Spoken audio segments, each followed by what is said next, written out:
She thought she was just feeding two hungry kids. She had no idea she was changing the course of her entire life. Picture this. It's 11 p.m. on the worst storm night Tennessee has seen in months. Rain hammers the windows of Mel's all-night diner like bullets. Lightning splits the sky. A boy, maybe 10. A girl, no older than 8. Their clothes are expensive but ruined. Their faces hollow with hunger. Their eyes desperate beyond their years. Jasmine Williams is exhausted. 14 hours on her feet. Aching back. Empty tip jar. She's supposed to lock up and go home to her nephew Kevin. Instead, she makes a choice that will echo through decades. What Jasmine didn't know was that these weren't just any ordinary children. And 15 years later, when they knocked on her door, they would bring news that would shock everyone in her small town. But first, she had to survive 15 more years of struggle that would test every ounce of her faith. This is that story. But that night, Jasmine was already at her breaking point. At 32, Jasmine Williams knew what tired felt like in her bones. Not the kind of tired you get from a long day.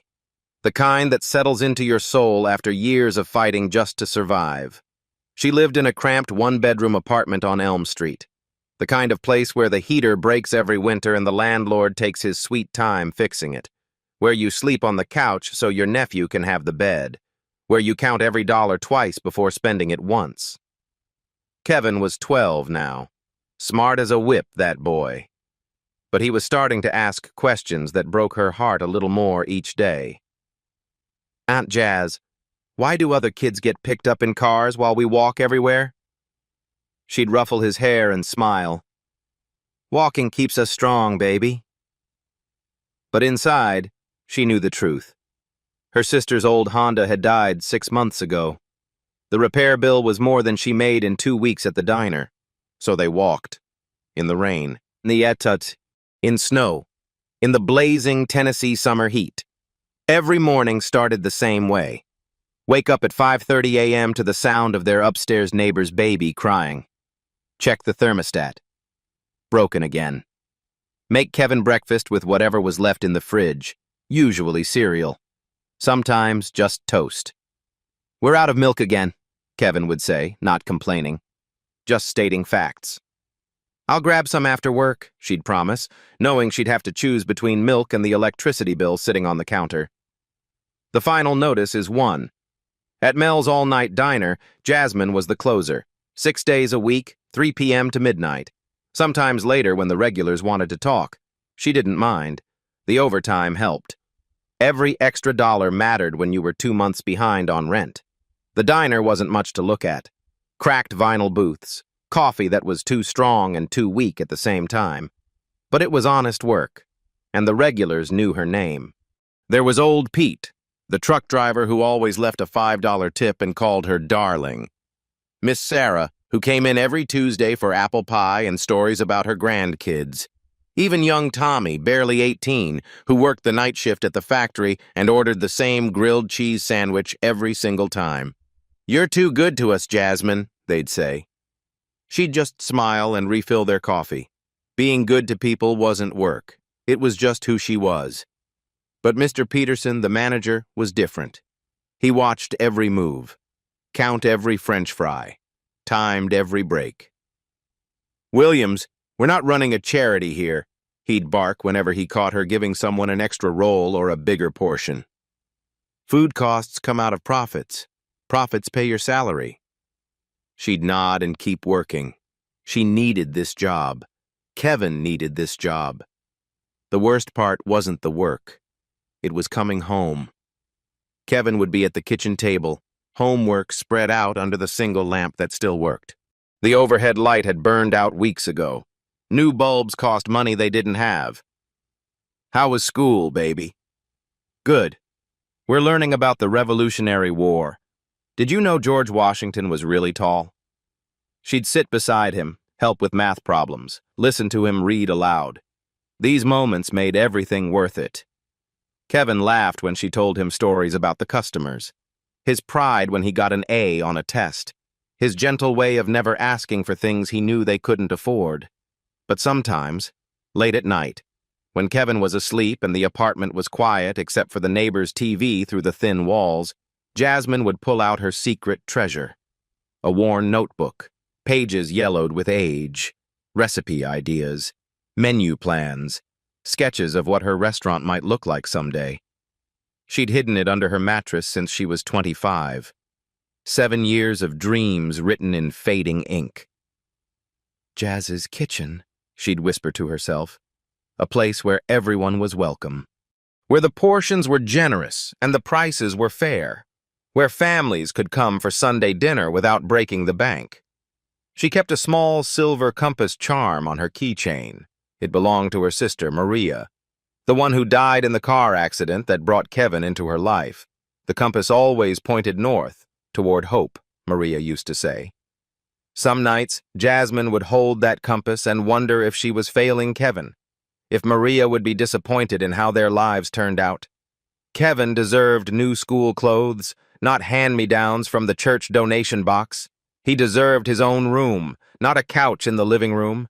He deserved a guardian who could take him to movies and buy him video games and give him the childhood his mother would have wanted. Instead, he got Jasmine, working herself to death for tips that barely covered groceries. But Kevin never complained, never asked why other kids had more. He just hugged her extra tight some mornings and said, "Love you, Aunt Jazz." Those 3 words made every aching muscle, every empty wallet, every sleepless night worth it. She was all Kevin had, and he was all she had. That's what made the choice she was about to make so impossible and so inevitable. That's when she saw them, and everything changed forever. Tuesday night, November 15th. The weather forecast had been calling for rain all week, but nobody expected this. The storm hit Oakwood like a freight train at 11 p.m. sharp. Thunder that shook the diner's windows. Lightning that turned the sky white every few seconds. Rain so heavy, it looked like sheets of glass falling from heaven. The last customer, a traveling salesman, threw money on his table and rushed out to his car 20 minutes early. "This weather's getting nasty, honey," he called to Jasmine. "You should be careful getting home."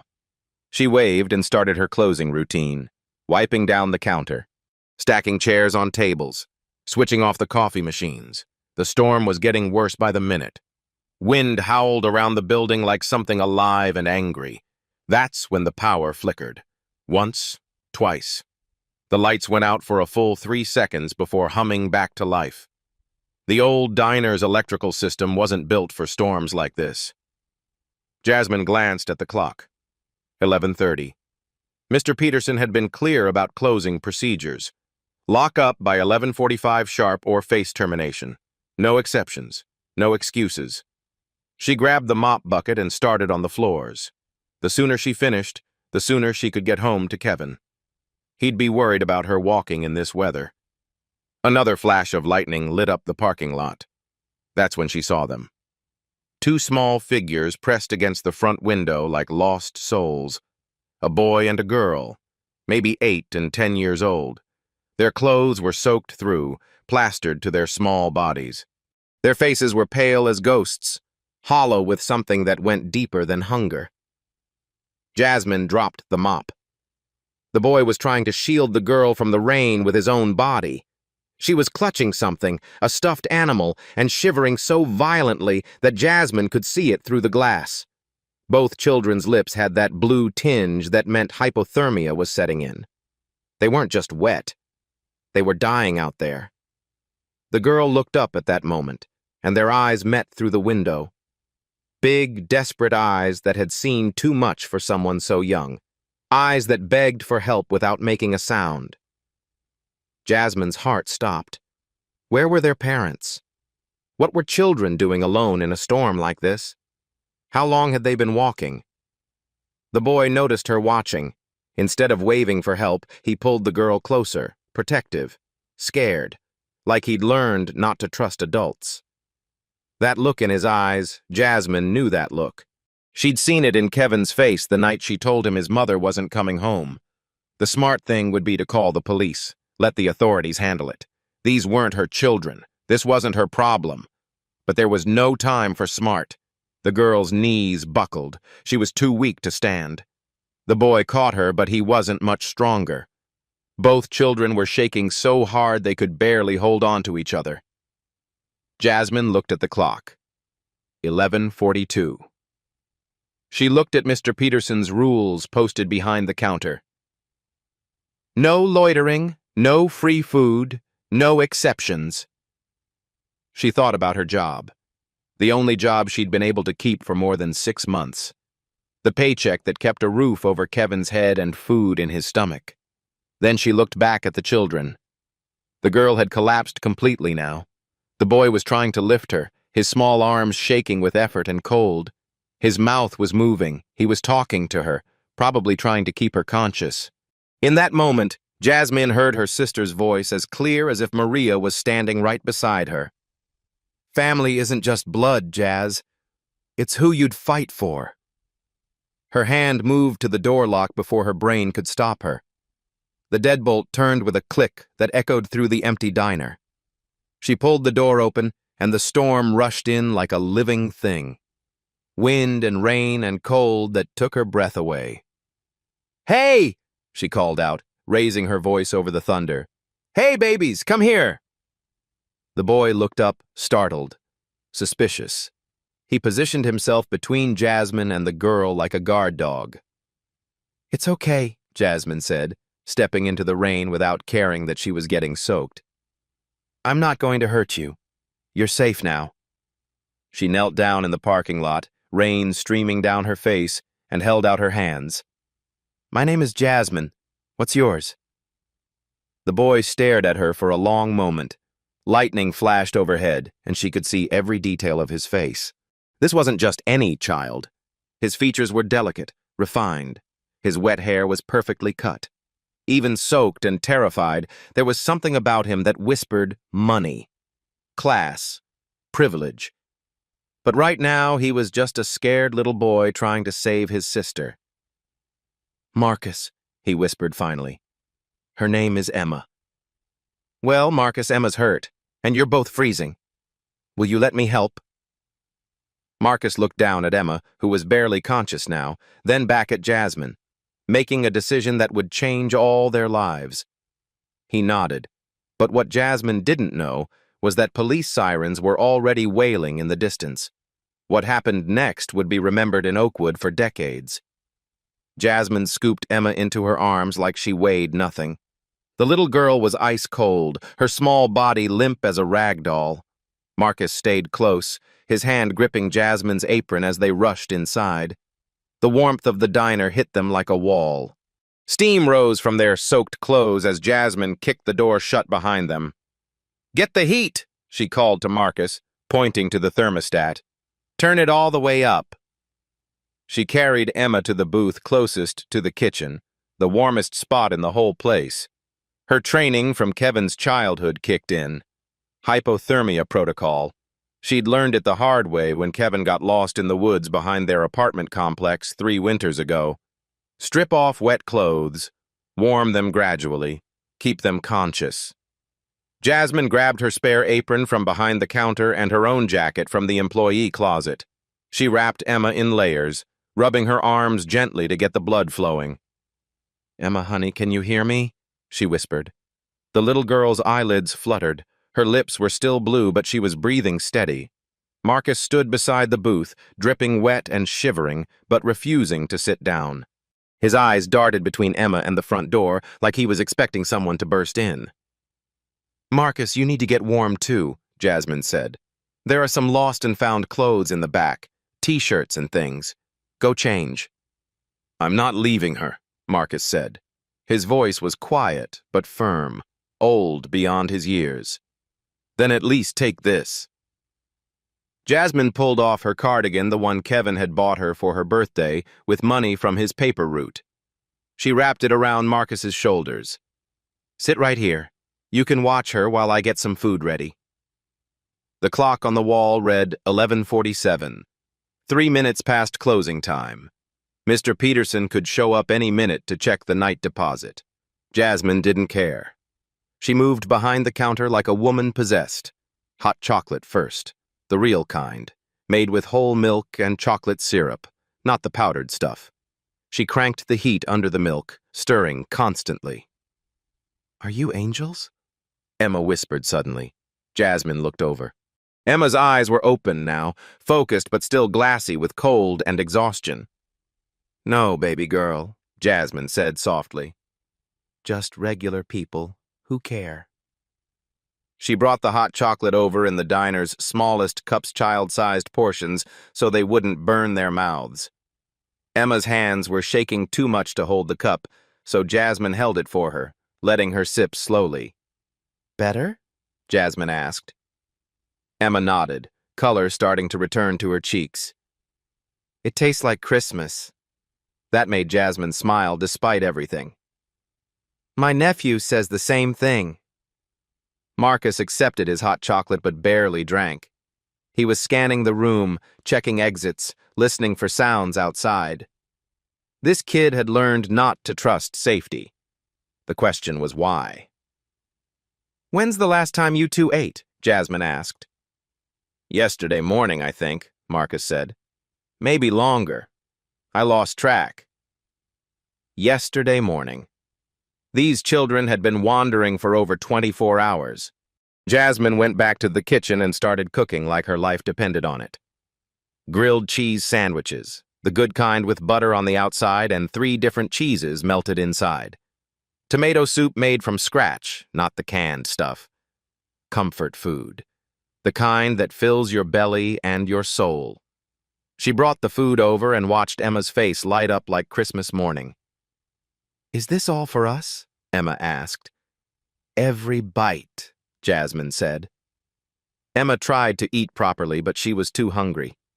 She tore into the sandwich with her small hands, getting cheese and butter all over her fingers. Marcus ate more carefully, but with the same desperate hunger. While they ate, Jasmine studied them.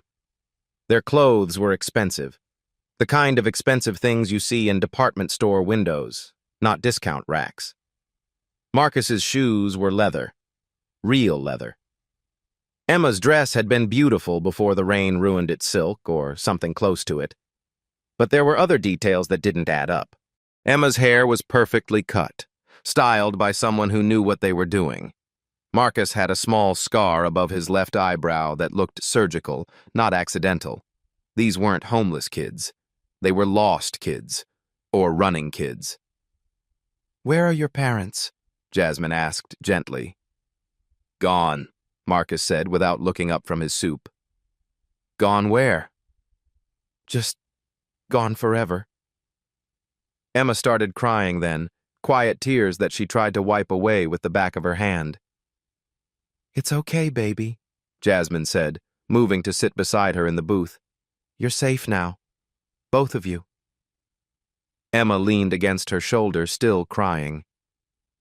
"I want my grandpa," she whispered. "Where is your grandpa?" Jasmine asked. "In heaven," Emma said, "with the angels." Marcus shot his sister a warning look, but Emma was too tired and upset to notice. Jasmine pulled out her phone and called the only person she could trust, Maria Santos, who worked for children's services during the day and volunteered at the community center nights and weekends. "Maria, it's Jasmine. I know it's late, but I need help. I've got 2 kids here, and I think they're in trouble." While she talked to Maria, Jasmine watched Marcus pull something from his pocket. A handkerchief. Even soaked with rain, she could see it was expensive. Silk, maybe, with something embroidered in the corner initials or a monogram. MAH. Marcus caught her looking and quickly stuffed it back in his pocket. 20 minutes later, Emma had fallen asleep against Jasmine's shoulder. Marcus was fighting to stay awake, but his eyelids kept drooping. "You can sleep too," Jasmine told him. "I'll watch over both of you." "Promise?" Marcus asked, and for the first time, he sounded like the 10-year-old boy he really was. "Promise," Jasmine said. She stayed awake all night. Every hour she checked on them, made sure they were breathing, made sure they were warm. When Emma had nightmares and started crying in her sleep, Jasmine sang the lullabies her sister used to sing to Kevin. "Hush, little baby, don't say a word." Outside, the storm raged on. But inside Mel's all-night diner, 3 people who were strangers 8 hours ago had become something like family. By morning, both children were clinging to Jasmine like she was the most important person in the world. They had no idea she felt the same way about them. But morning brought complications neither of them was prepared for. But when morning came, everything got complicated. Maria Santos arrived at 7 a.m. sharp, her children's services badge clipped to her jacket and a manila folder full of paperwork in her hands. She was a good woman, someone Jasmine trusted, but she was also bound by rules and protocols that didn't care about the night they'd just shared. "I'm sorry, Jasmine," Maria said quietly, as she watched Marcus and Emma finish their breakfast of pancakes and orange juice. "But I have to follow the procedure. These children need to be placed in protective custody until we can locate their family." Marcus dropped his fork. "We won't go back." Emma started crying immediately. "Please don't make us leave. We want to stay with Miss Jasmine." "I know, sweethearts," Maria said gently. "But the law says—" "The law doesn't know what they've been through," Jasmine interrupted. Her heart was breaking, watching Emma cling to her arm like a lifeline. That's when the black Mercedes pulled into the parking lot. It was the kind of car you noticed. Sleek, expensive. Tinted windows so dark you couldn't see inside. It parked right next to Maria's beat-up Honda like it owned the place.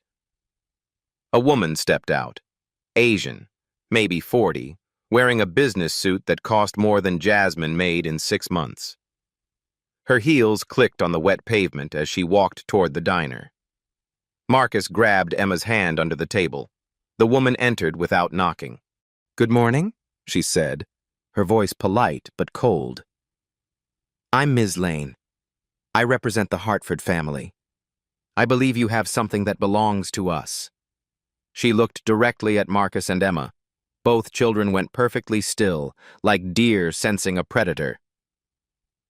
"These children don't belong to anyone," Jasmine said, stepping protectively in front of their booth. "They're not property." Ms. Lane smiled, but it didn't reach her eyes. "Of course not. Poor choice of words.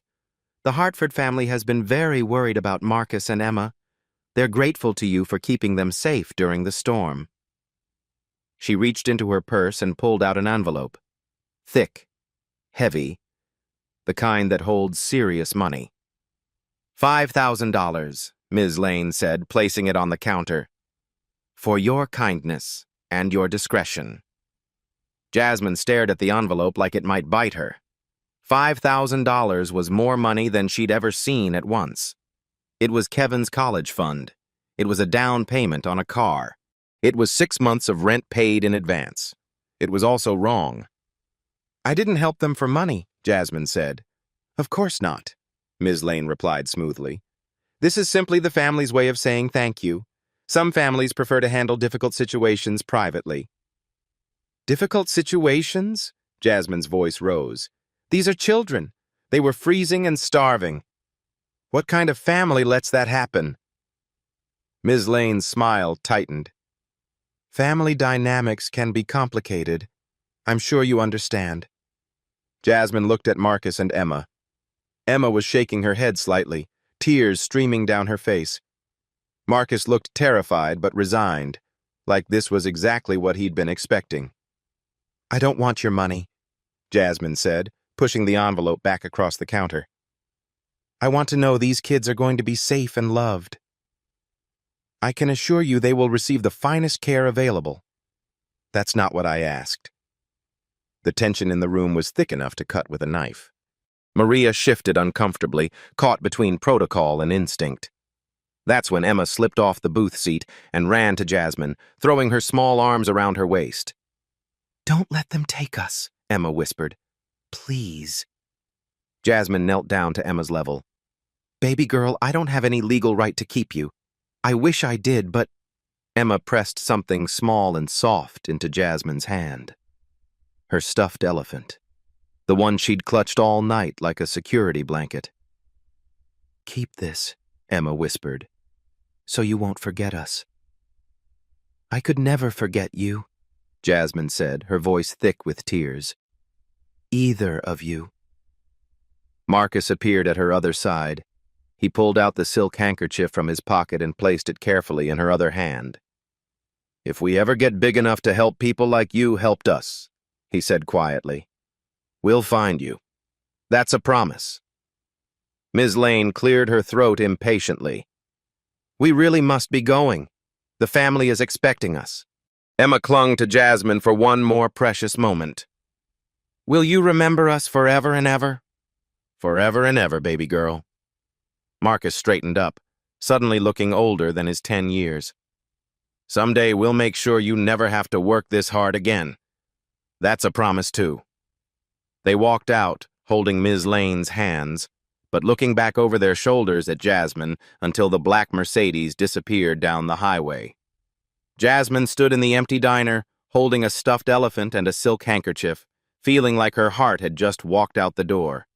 She had no idea she'd just let go of her entire future. Over the following weeks, strange things began happening in Oakwood. Jasmine kept the stuffed elephant on her dresser next to her sister's compass. Every morning when she woke up and every night before bed, she'd look at that little gray elephant and wonder where Marcus and Emma were. Were they safe? Were they happy? Did they think about her too? The questions multiplied when she started digging deeper. She took Marcus's handkerchief to Kevin's friend's mother, Mrs. Patterson, who worked at the fancy dry cleaner downtown. Mrs. Patterson examined the fabric under a magnifying glass like she was studying evidence. "This is silk," she said, whistling low. "Hand-woven, the kind that costs $200 per yard. And look at this embroidery work." She pointed to the monogram in the corner. "MAH, hand-stitched, custom-made. This handkerchief probably cost more than most people make in a week." Jasmine researched the initials online. MAH. She tried every combination she could think of. Marcus Aaron Hartford. Marcus Andrew Hartford. Nothing came up in Oakwood. Nothing came up in Tennessee. Ms. Lane's business card was even more mysterious. The number led to an answering service in Atlanta. When Jasmine called, a polite voice said, "Chen Associates, please leave a message." But when she left her name and number, no one ever called back. The community started talking. Word had spread about what Jasmine did that night. People loved a good story, and this one had all the elements: a storm, lost children, and their local angel who opened her heart and her diner. But the details people shared made the mystery deeper. Old Pete from the gas station mentioned that a black Mercedes with tinted windows had been circling town for 3 days before the storm. "City car," he said. "Don't see many of those around here." The driver kept asking for directions to the old children's home on Maple Street. The thing was, there hadn't been a children's home on Maple Street for 15 years. Sarah Mitchell, who worked the morning shift at the post office, swore she saw those same 2 children getting out of that Mercedes at the abandoned Hartwell estate outside town. "Rich kids," she said. "You could tell by how they walked, like they owned the place." But when Jasmine drove by the Hartwell estate, it was empty. It had been empty for years. Just broken windows and weeds growing through the front porch. The strangest part was what happened when the Oakwood Gazette ran a small story about the incident. "Local diner angel helps lost children," the headline read. It was barely 3 paragraphs on page 4. 2 days later, a private investigator showed up at Mel's diner.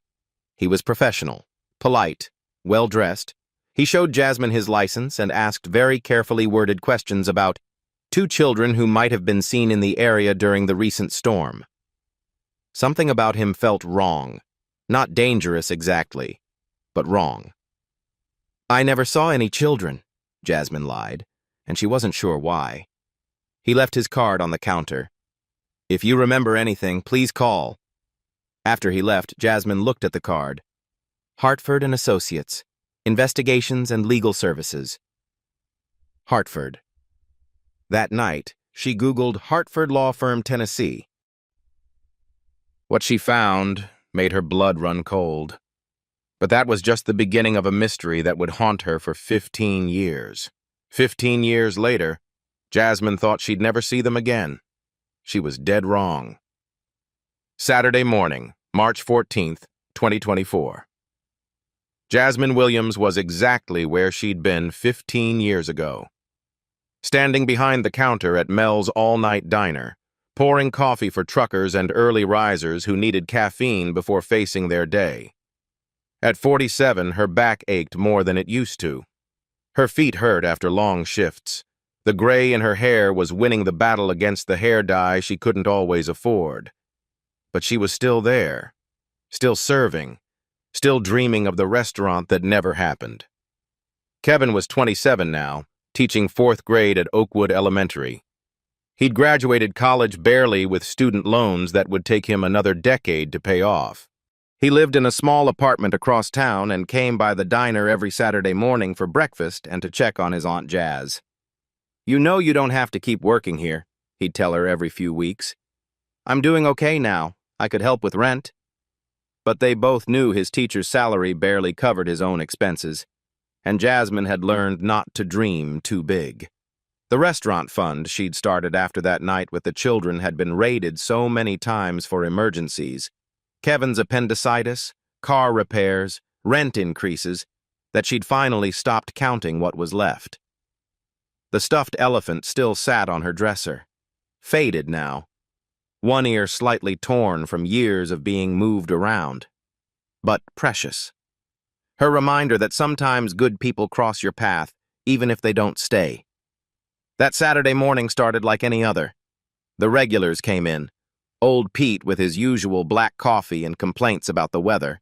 Miss Sarah with her weekly order of apple pie and stories about her grandchildren. The factory workers are grabbing breakfast before their weekend shifts. At 9:17 a.m., everything changed. A black sedan pulled into the parking lot. Not a Mercedes this time, but expensive. Foreign.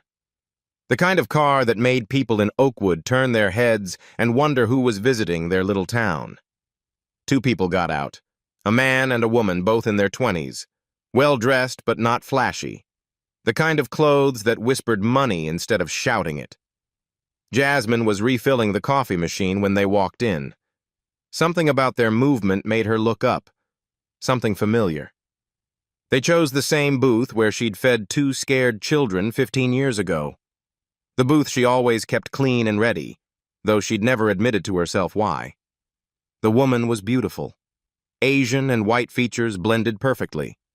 Designer clothes that fit like they were made for her. But it was her eyes that made Jasmine's breath catch. Big, dark, kind eyes that had seen hardship but chose hope anyway. The man was tall, broad-shouldered, with light brown hair, and the kind of smile that belonged in magazines. But there was something careful about the way he sat. Alert, like he was used to watching for danger. "Excuse me," the woman said when Jasmine approached their table. Her voice was soft, educated, with just a hint of the South. "Are you Jasmine Williams?" Jasmine's hand tightened on the coffee pot. "Depends who's asking." The woman reached into her purse and pulled out something that made Jasmine's world tilt sideways. A photograph, yellowed with age, creased from being folded and unfolded hundreds of times. It showed Jasmine, 15 years younger, standing in this same diner with her arms around 2 small children, 1 boy, 1 girl. Both of them looked at the camera like she was the most important person in the world. "Do you remember us?" the woman asked softly. The coffee pot slipped from Jasmine's hand. It hit the floor with a crash that echoed through the suddenly silent diner. Every customer turned to look, but Jasmine couldn't take her eyes off the faces in front of her. "Emma?" The name came out as barely a whisper. "And Marcus," the man said, his voice thick with emotion. Jasmine sank into the booth across from them, her legs suddenly too weak to hold her up. But you're grown up," Emma finished. "We know. It's been a long time. How did you find me? Jasmine's voice was shaking. I tried to find you. After that night, I tried for months. But Ms. Lane, the Hartford law firm, everything was a dead end. Marcus and Emma exchanged a look, the kind of look that passes between people who've shared secrets too big for words. That's because, Marcus said slowly, we weren't supposed to be found. He reached into his jacket and pulled out a tablet. His fingers moved across the screen, and then he turned it toward Jasmine. What she saw made her head spin. A news article from the Wall Street Journal. The headline read, Hartford Holdings reports record quarterly profits. Below it was a photo of two young executives shaking hands with investors. The same faces that were sitting across from her now. We're Emma and Marcus Hartford, Emma said quietly. As in Hartford Holdings, the investment firm. Jasmine stared at the screen. Hartford Holdings. She'd heard the name before, seen it in business news. They managed billions of dollars. They had offices in 12 states. They were...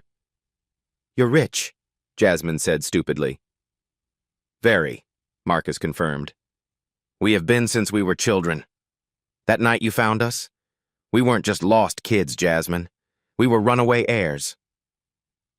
The diner around them had gone completely quiet. Even the kitchen sounds had stopped. Everyone was listening, though they were pretending not to. I don't understand, Jasmine said. Emma leaned forward, her eyes intense. Our grandfather, Harrison Hartford III, died when we were 7 and 9. He left us everything, $2.8 billion. But our Uncle Richard was our legal guardian, Marcus continued, and he was stealing from us, systematically, millions at a time. That night 15 years ago, Emma said, we overheard him talking to Ms. Lane and some lawyers. They were planning to have us declared missing, permanently, so Richard could control our inheritance forever. Jasmine felt like she was drowning. So you ran? We ran, Marcus confirmed. In the worst storm Tennessee had seen in years, we walked for hours. We were so cold, so scared, so hungry. And then we saw your light, Emma whispered. Like a lighthouse in the storm. The pieces clicked into place in Jasmine's mind. The expensive clothes, the monogrammed handkerchief, the way they'd been terrified of going back. The private investigator. You saved our lives that night, Marcus said.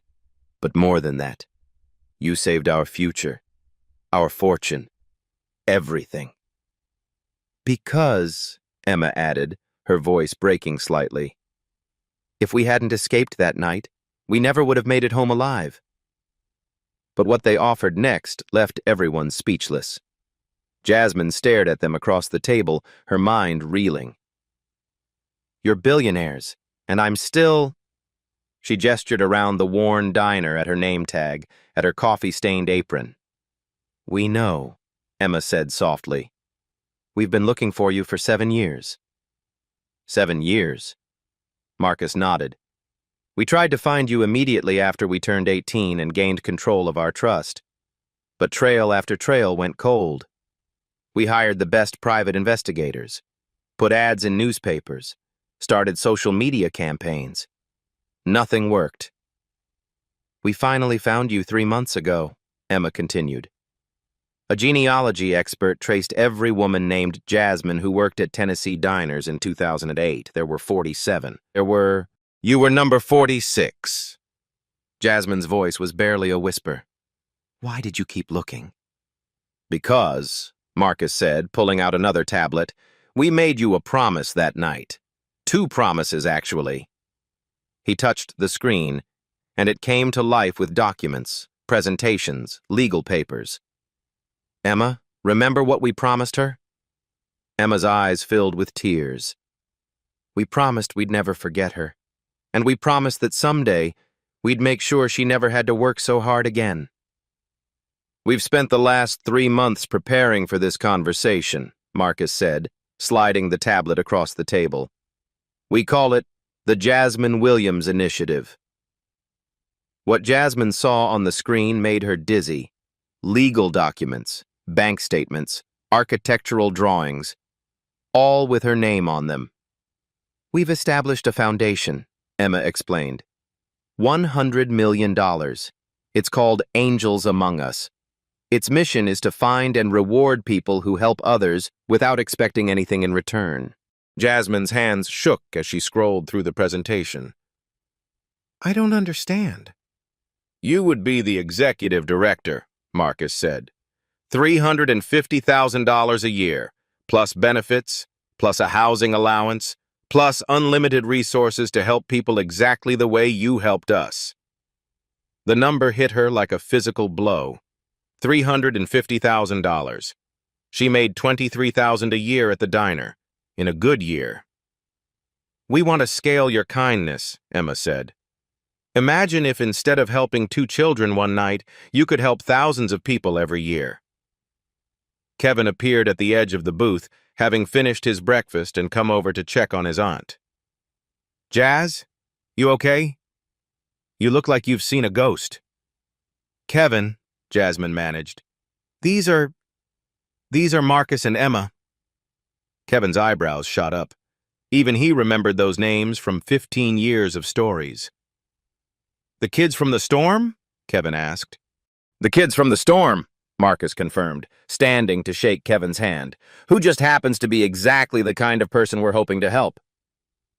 He pulled out another tablet, this one showing Kevin's information. Somehow, they'd researched him too. Kevin Williams, Emma read. 4th grade teacher at Oakwood Elementary. Student loan debt of $87,000.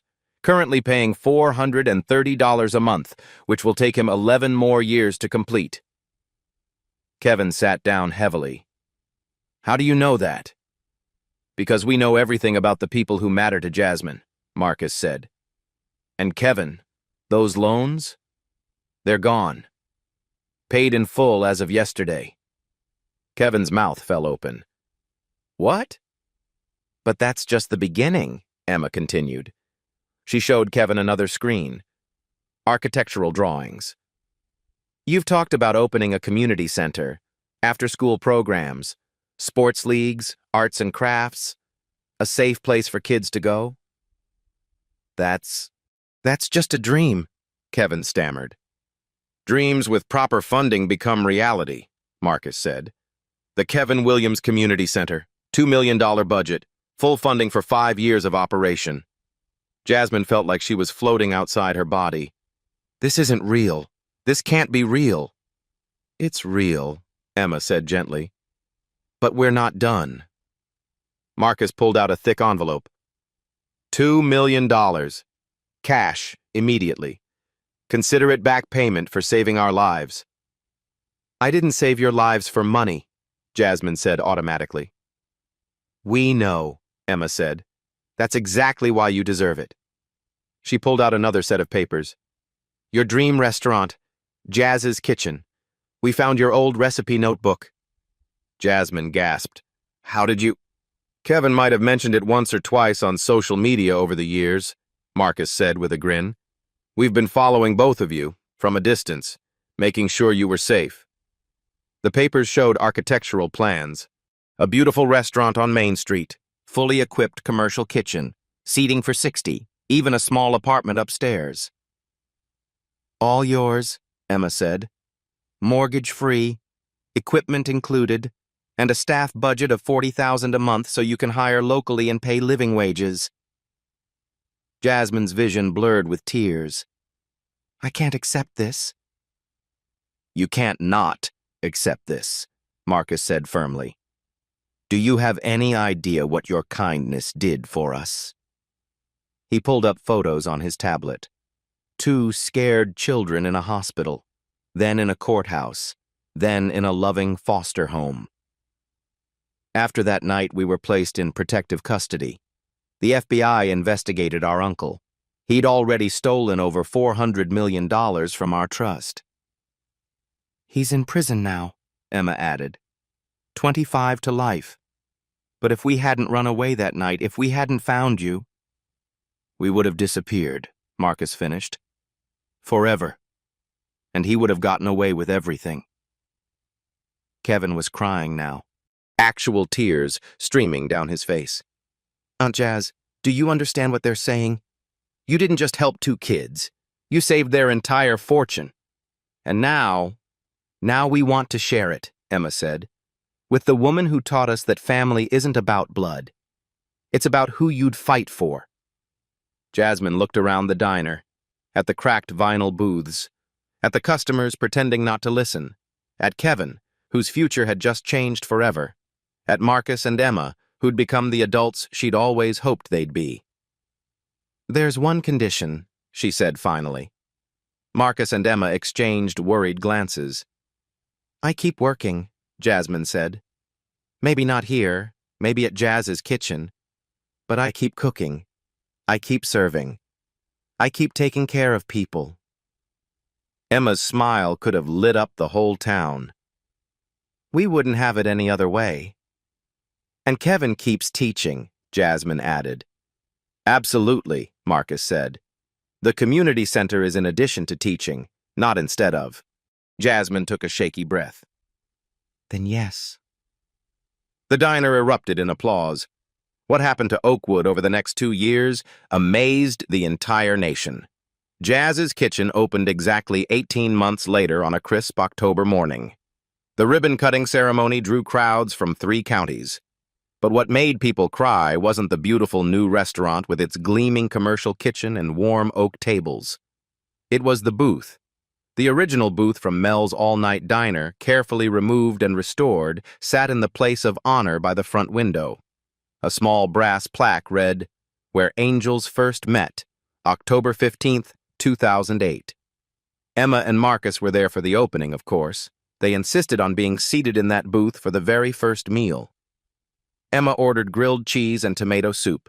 Marcus got hot chocolate, just like that night 15 years ago. Some things, Emma said, tears in her eyes, should never change. Jazz's Kitchen wasn't just a restaurant. It became the heart of a transformation that nobody saw coming. Jasmine hired 28 people from Oakwood. Single mothers who needed flexible hours. Teenagers saving for college. Retirees who wanted something meaningful to do.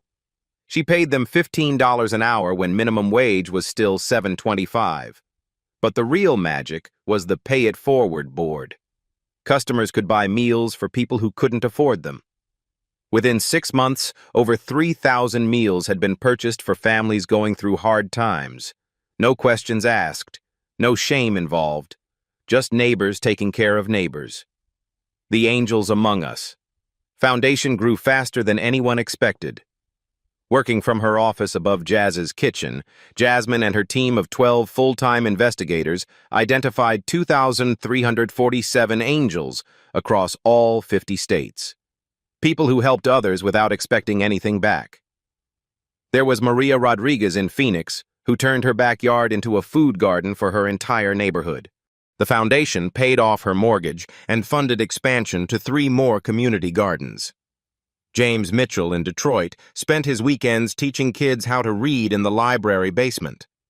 The foundation bought him a building and hired 6 full-time literacy teachers. Sarah Lane in Seattle used her nursing skills to provide free medical care to homeless veterans. The foundation funded a mobile clinic and paid her salary to do it full-time. Every story made national news. The billionaire twins who never forgot their angel became a documentary, then a book, then a movement. But the biggest change was in Oakwood itself. Main Street, which had been dying for 20 years, came alive again. The Hartford Holdings regional office brought 280 high-paying jobs to town. Young families moved in. New businesses opened every month. Kevin's Community Center became the model for similar programs nationwide. 400 kids used it every week. After-school tutoring, sports leagues, art classes. A safe place to go when home wasn't safe. The ripple effects spread farther than anyone imagined. 17 other billionaires launched similar angel funds across the country. The governor of Tennessee signed Jasmine's Law, providing tax incentives for businesses that hired community helpers. 43 restaurants in 38 states renamed themselves Angel Diners. The hashtag Jasmine Challenge trended internationally as people shared their own acts of kindness. Major corporations started angel programs for their employees. Teachers, firefighters, EMTs, and social workers began receiving recognition and support they'd never had before. But for Jasmine, the most meaningful changes were personal. She kept her promise to work one shift a week at Jazz's Kitchen. Every Tuesday night, she'd put on her apron and serve tables.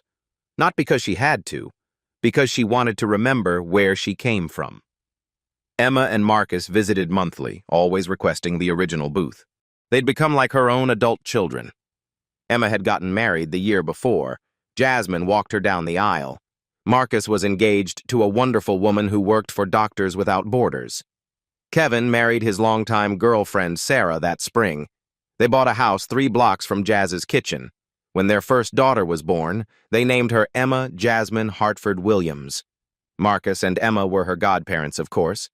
The original stuffed elephant, now carefully preserved under glass, sat in a place of honor in the community center. Children would ask about it, and Kevin would tell them the story of the night everything changed.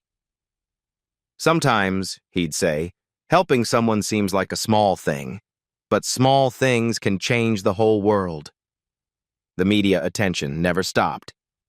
60 Minutes did a 3-part series. Netflix made a documentary that won an Emmy. Jasmine wrote a memoir called Serving Hope that spent 47 weeks on the bestseller list. But through it all, she remained the same person who'd opened her door to 2 scared children in a storm. Every dollar she earned from speaking fees and book sales went back into the foundation. Every award she received was dedicated to the other angels they'd found and helped. The storm brought them to me, she'd say in interviews. But they brought me to everyone else. 2 years after that reunion in Mel's Diner, Oakwood had grown from 2,400 people to 6,800. Property values rose, but the foundation made sure longtime residents could afford to stay. The local hospital's Hartford wing had saved 63 lives. 112 local kids were attending college on full scholarships. 5 new teachers had been hired at the elementary school, where Kevin was now principal. But the most important moment came on a stormy night, exactly 5 years later. March 14th, 2029. Another Tennessee storm, worse than the one that started it all. Tornado warnings across 3 counties. Power lines down. Roads flooding. Jasmine was working her Tuesday shift at Jazz's Kitchen when the storm hit. The lights flickered, just like they had at Mel's Diner all those years ago. Most customers had already headed home. The smart ones, anyway. That's when she saw the small figure pressed against the window. Time stopped. A little girl, maybe 6 years old, soaking wet and shivering. Dark hair plastered to her head. Big, frightened eyes searching for help through the rain-streaked glass. For a moment, Jasmine was 32 again, watching 2 desperate children beg for sanctuary in a storm. But this time, she had resources, staff, systems in place for exactly this situation. "Sophia, call the emergency network," Jasmine told her assistant manager, "and get the warming station ready upstairs." She opened the door without hesitation. No internal conflict this time. No worry about rules or money or consequences. Just immediate, practiced love in action. "Come here, baby," Jasmine said, scooping the child into her arms. "You're safe now."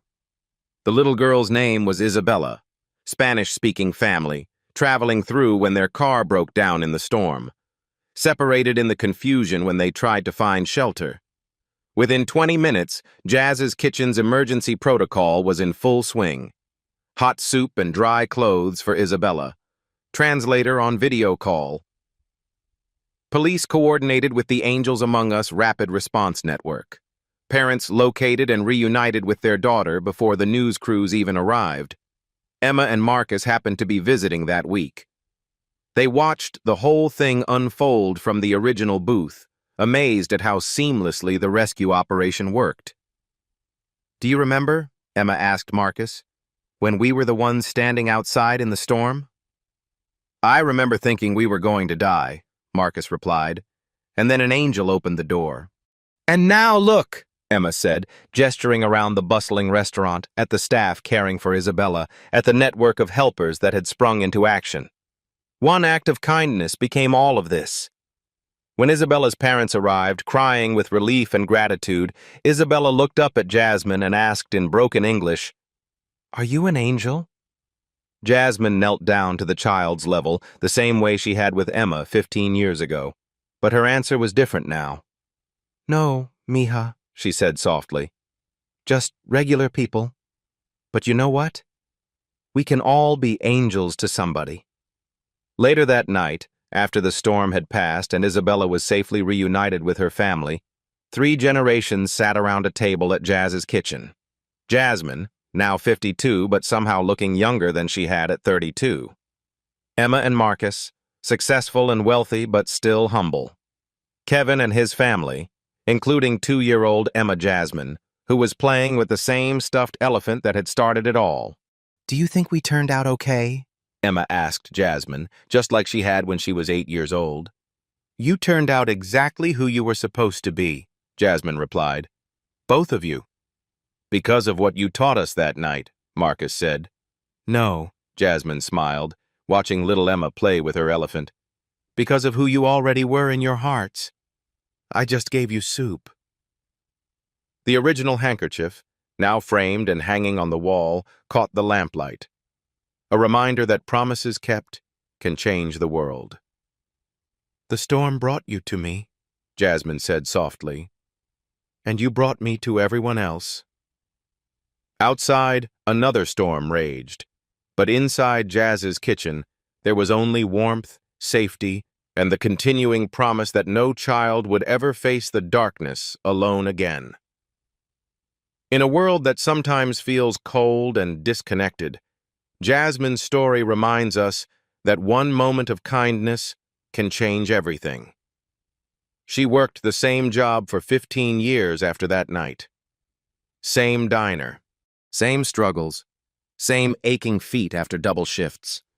She never knew if what she did mattered, never knew if those 2 children thought about her, never knew her kindness had saved lives and fortunes. But she kept being kind anyway. Tonight, when you see someone who needs help, the parent counting change at the grocery store, the elderly person struggling with heavy bags, the child who looks lost or scared, remember that you might be looking at your own life-changing moment. You don't need billions to change someone's world. Jasmine had nothing but a kind heart and the courage to open a door. What act of kindness will you do this week? Tell us in the comments below. And if this story touched your heart, share it with someone who needs hope today. What goes around comes around. Make sure what you send out is love.